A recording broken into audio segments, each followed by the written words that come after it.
Here is a diesel-powered HMS Queen Elizabeth aircraft carrier, and here is a nuclear-powered USS Gerald R aircraft carrier. You may think that being nuclear-powered, Ford-class carriers would be a clear winner, as they have virtually unlimited range, while HMS Queen Elizabeth carriers have a range of only 10,000 nautical miles before it needs to be refueled. But even if we discount the food supplies needed for both types of vessels, USS Gerald R would still need to be refueled from time to time with fuel for the aircrafts that it carries on board. After all, it can only hold so much aircraft fuel. While unlimited range may seem like an advantage at first, saving money on fuel and resupply runs, the more you look into it, the more you realize that it takes a while, if ever, for the benefits to pay off. Think of a hybrid car. You pay more money for it up front to enjoy the fuel savings in the long run, but it will take years before it breaks even. So let's take a look at all the advantages and disadvantages of nuclear versus diesel-powered aircraft carriers and try to come to a conclusion. Which one is the better value for money? As in the end, it's all about the cost, or is it really? Ford-class nuclear carriers are powered by two A1B nuclear reactors, which provide 25% more power than its predecessor, A4W nuclear reactors, that are used on Nimitz-class carriers. It is estimated that each A1B reactor produces 125 megawatts of electricity. That's enough to power 25,000 homes. Additionally, each A1B reactor produces 350,000 shaft horsepower, which is equivalent to 260 megawatts. Increased electricity production compared to older reactors means that electromagnetic aircraft launch systems can be used, which accelerate aircrafts more smoothly and thus puts less stress on their airframes. In contrast, HMS Queen Elizabeth carriers are powered by two 36-megawatt gas turbine alternators located underneath each island, which, by the way, is the main reason for the twin island design due to the engine exhaust shafts. There are also four 10-megawatt diesel engines in the middle of the ship. In total, the ship's power plant produces 112 megawatts of electricity, half of which powers multiple electrical motors that spin the propeller shafts. You might be surprised to find out that conventional diesel-burning power plants are more efficient than nuclear power plants. When you burn diesel, 40% of the fuel is turned into useful energy, while in a nuclear power plant, 33% of the fuel is turned into useful energy. This is because conventional power plants can generate steam at a higher temperature, therefore providing more force to the turbines.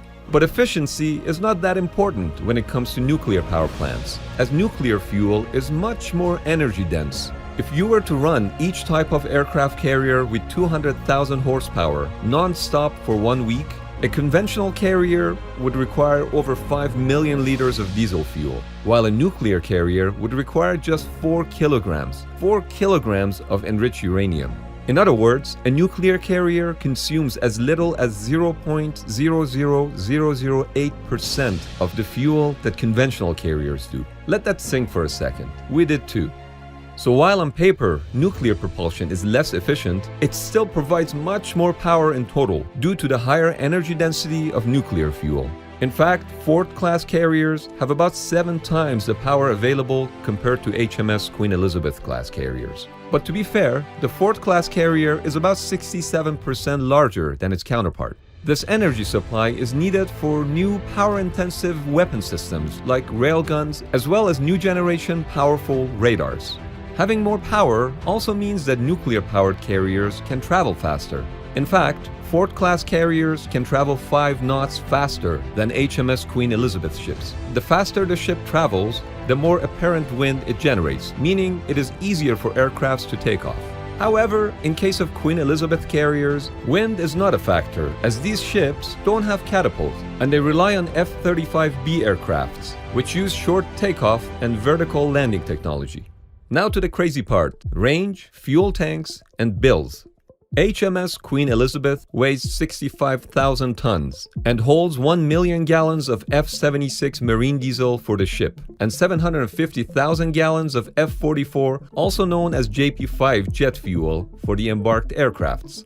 To put this in perspective, the total amount of fuel on a Queen Elizabeth carrier is equivalent to 120 fuel trucks, or you fueling your car 127,000 times. In 2020, the average cost for both types of fuel was roughly $3, meaning that it would cost $3 million to fuel up the carrier and $2.2 million to fill up the planes. A full tank of fuel allows a carrier to travel 10,000 nautical miles at most, which is roughly equal to a trip from Portsmouth to Rio de Janeiro and back.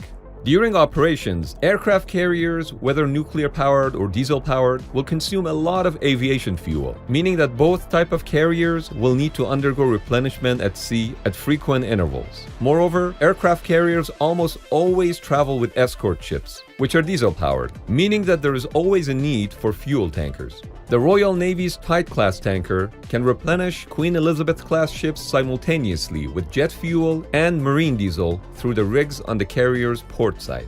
Logistically speaking, it is still harder and slower to refuel a conventionally powered aircraft carrier compared to a nuclear one, as you have to do more frequent replenishments. Nuclear reactors on carriers have to be refueled only every 20 to 25 years or so. For instance, USS Theodore Roosevelt underwent refueling and complex overhaul after 23 years of service. However, it did take 4 years to complete and cost $2.6 billion. As mentioned earlier, nuclear fuel has much higher power density, meaning it takes less space to store a given amount of energy. This means that nuclear-powered Ford and Nimitz-class ships have much more free storage capacity, so they can store more jet fuel, weapons, and so on. In fact, on average, nuclear carriers carry twice as much jet fuel compared to their counterparts. The bottom line is that nuclear carriers make a lot of sense if you're covering a large geographical area, especially something like the Pacific Ocean. Another benefit of nuclear propulsion is that it provides plenty of steam for the catapults that are used on Nimitz-class carriers. The newer Ford-class carriers, however, rely on electromagnetic aircraft launch systems that don't require steam, but use a considerable amount of electricity. While Queen Elizabeth-class carriers don't currently have any sort of catapults, they may be retrofitted with electromagnetic catapults one day, and the good thing is that they have sufficient spare electricity generation available for it. The next element worth exploring is construction time. Some say it takes much longer to build a nuclear carrier compared to a conventional one. For instance, it took 13 years to build the French nuclear-powered Charles de Gaulle aircraft carrier, but only 8 years to build the HMS Queen Elizabeth. However, it took 13 years to build a conventional-powered Russian carrier, Admiral Kuznetsov, and only 8 years to finish nuclear-powered carrier USS Gerald R. If you look at the Nimitz-class carriers, it took between 4 to 7 years to build each of the 10 ships. Having a large nuclear industry, talent, and expertise certainly plays a role in how fast one can build a carrier of any type. If you look at the Chinese, they bought an old Soviet-built Kuznetsov-class aircraft carrier, but it took them 14 years to rebuild it and make it combat-ready. At the same time, it took the Chinese only 4 years to build a Type II conventionally powered carrier from scratch. Italian diesel-powered aircraft carrier Cavour was built in 7 years. So just by looking at the build time of the recent aircraft carriers, it's hard to say which one can be built faster. The real benchmark would be the Americans building a conventional carrier. Aircraft carriers are expensive to begin with, but nuclear-powered carriers not only carry a higher initial price tag, but their operation and maintenance costs are also much higher than diesel-powered ones. The fuel bill for Queen Elizabeth-class carriers and also the replenishment at sea costs will certainly add up over time, but it would still be much lower than if the ships were nuclear-powered. Having a nuclear reactor on a ship is complicated. Traditional land reactors rely on gravity to drop control rods to shut down a reactor, but that would be impossible on a moving ship that can go up and down in waves. The solution is to use a mechanical system to insert rods into the reactor's core, which adds to the cost. Additionally, a desalination plant specifically for the reactor must be built and maintained in order to provide fresh water for reactor cooling.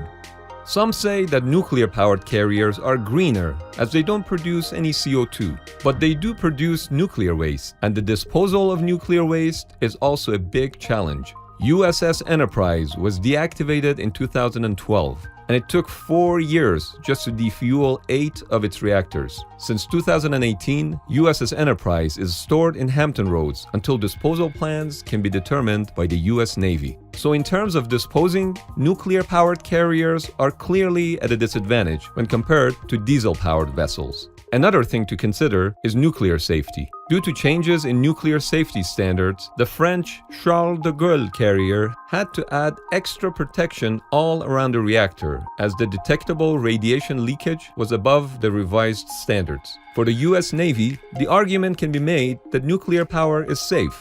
For instance, the US Navy operates 103 nuclear reactors on 81 ships. For more than half a century, there has been no accidents or radioactive releases, as the Navy operated almost 6,000 reactor years. However, the same cannot be said about the early days of Soviet nuclear program, which suffered multiple reactor meltdowns as well as countless radiation leaks. Some notable Soviet nuclear accidents include K-19 submarine accident at sea, where a reactor cooling system failure resulted in 9 deaths from acute radiation syndrome. Same thing happened on K-27, and 9 people lost their lives due to radiation. Finally, in 1985, K-431 was being refueled when criticality occurred, which resulted in an explosion, killing 10 workers and releasing over 200 petabecquerels of fission products into the atmosphere. Whenever a nation decides to build an aircraft carrier, there are 2 more things in play: politics and prestige.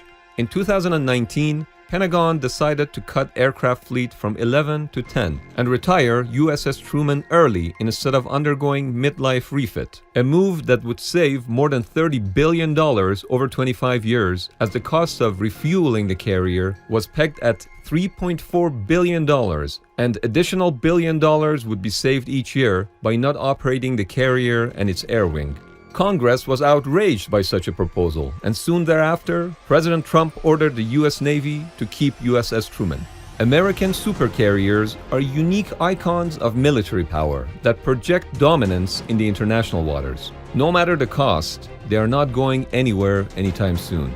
In fact, US Navy is currently in the process of replacing all 10 Nimitz-class carriers. So far, 2 Ford-class carriers have been completed, with 1 currently under construction and 7 more planned. Going back to answering the original question, which type of carrier is better value for money? We have to say, it depends. In case of Queen Elizabeth-class carriers, conventional power makes sense, as the Royal Navy has limited budget and both carriers are mostly deployed in the northern Atlantic, making the travel range less of an issue. With regards to the US Navy, nuclear makes sense, as the distances that its carriers cover are much larger, especially in the Pacific region. And it's definitely about the prestige as well. Having 11 nuclear carriers in its fleet, the United States projects its dominance in the international waters. With regards to which technology is cheaper over the long term, it is hard to say for 2 reasons. First of all, when comparing nuclear-powered versus conventionally powered carriers, it is not exactly an apples-to-apples comparison, as the ships are of different sizes. For instance, Ford-class carriers are 67% larger than Queen Elizabeth-class carriers. There are simply no conventionally powered carriers with displacement of 100,000 tons, so it's hard to say what the lifetime cost of running that kind of a ship would be. Secondly, no nuclear-powered aircraft carrier has been fully disposed of as of yet. But one thing is clear, it would be pricey. What do you think? Which type of carrier is better value for money? And does it even matter? In today's world, aircraft carriers are the ultimate icon of military dominance. And if you want that kind of military power, the cost is probably not much of an issue. If you watched this far, we hope you enjoyed this video. And if so, hit that like button. It matters to us.